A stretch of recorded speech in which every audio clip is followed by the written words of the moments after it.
रूहानियत chapter 2 MX player पर free में available यह रोमांटिक ड्रामा टीवी सीरीज है directed by Glen Barretto and Ankush Mohla जो बेस्ड है फॉरएवर बुक सीरीज पर जिसे लिखा है नोवनील चक्रवर्ती ने। फर्स्ट चैप्टर बेस्ड था फॉरएवर एवर लाई बुक पर और यह सेकंड चैप्टर बेस्ड है फॉरएवर एवर ट्रू बुक पर। मैं पहले ही रूहानियत के चैप्टर 1 का रिव्यू अपने चैनल पर कर चुका हूँ जिसका लिंक नीचे डिस्क्रिप्शन बॉक्स में अवेलेबल है, तो उस वीडियो को जरूर देखें। अब बात करते हैं बिना कुछ स्पॉइल करे रूहानियत चैप्टर 2 के रिव्यू के बारे में, लेकिन उससे पहले हमेशा की तरह एक रिक्वेस्ट, चैनल को सब्सक्राइब, वीडियो को लाइक और शेयर करने की। शो उसी कहानी को आगे फॉलो करता है जो चैप्टर 1 की भी थी, त्रिशा सबीर और सबीर के लिए उसकी चाहत। लेकिन कोई ऐसा भी है जिसे त्रिशा को सबीर के करीब आता देख उसे परेशानी होती है और वो उसे सबीर से दूर करना चाहता है। और क्या सबीर अपने अतीत को भुलाकर त्रिशा को अपना भी पाएगा या नहीं, यह जानने के लिए आपको रूहानियत के चैप्टर 2 के आधे घंटे के 14 एपिसोड्स देखने होंगे। चैप्टर 2 को देखकर साफ साफ कहा जा सकता है कि इन दोनों चैप्टर्स को एक ही साथ बैक टू बैक शूट किया गया था, लेकिन MX ने आश्रम के सीजन 1 और सीजन 2 की तरह ही इसे 2 बार में रिलीज किया। तो यहाँ सेकंड चैप्टर में भी हमें सभी एक्टर्स का वैसा ही काम देखने को मिला है जैसा कि पिछले एपिसोड्स में भी था।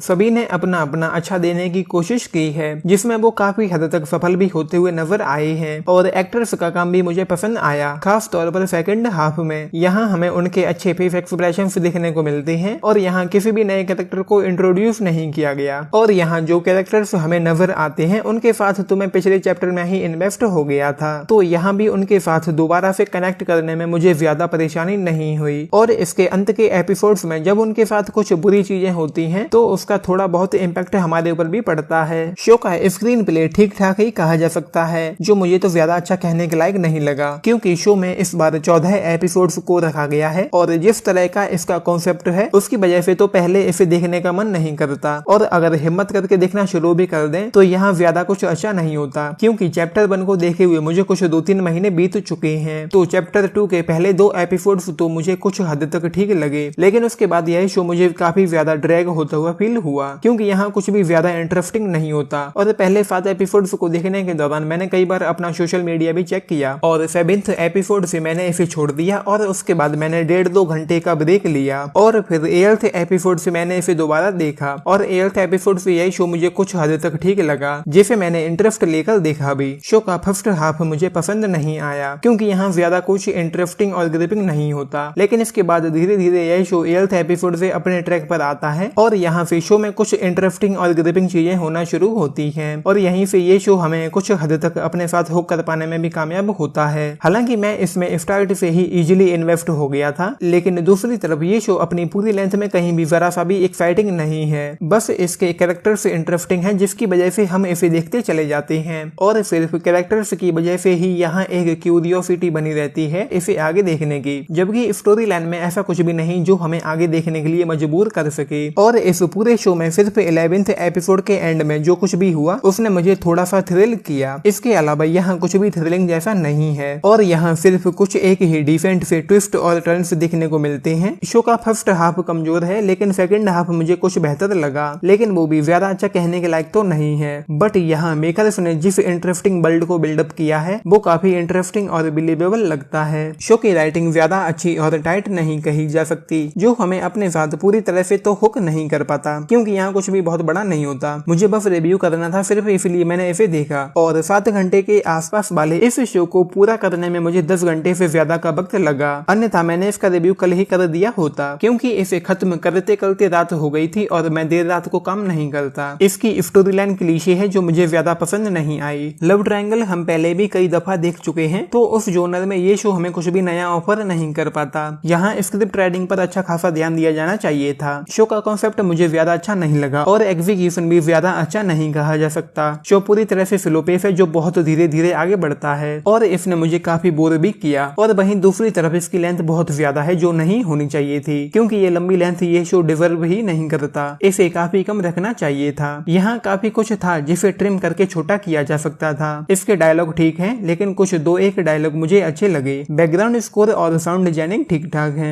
जो मुझे कुछ हद तक अच्छे भी लगे। सिनेमेटोग्राफी हमेशा अच्छी होती ही है। शो की photography, set designing, location, lighting और कलर करेक्शन पर अच्छा काम देखने को मिलता है। डायरेक्टर्स का काम अच्छा कहा जा सकता है जो इस शो को काफी हद तक संभाल कर रखने की कोशिश भविष्य में कामयाब होते हुए भी नजर आते हैं और वो हमें पूरी तरह से तो नहीं पर कुछ हद तक अपने साथ गिरफ्त करके रखने में कामयाब होते हैं। हालांकि यहाँ कुछ चीजें मेरे लिए प्रेडिक्टेबल भी रही। ओवरऑल मेरी नजर में यह एक डिसेंट शो है जिसमें कुछ भी ज्यादा अच्छा कहने के लायक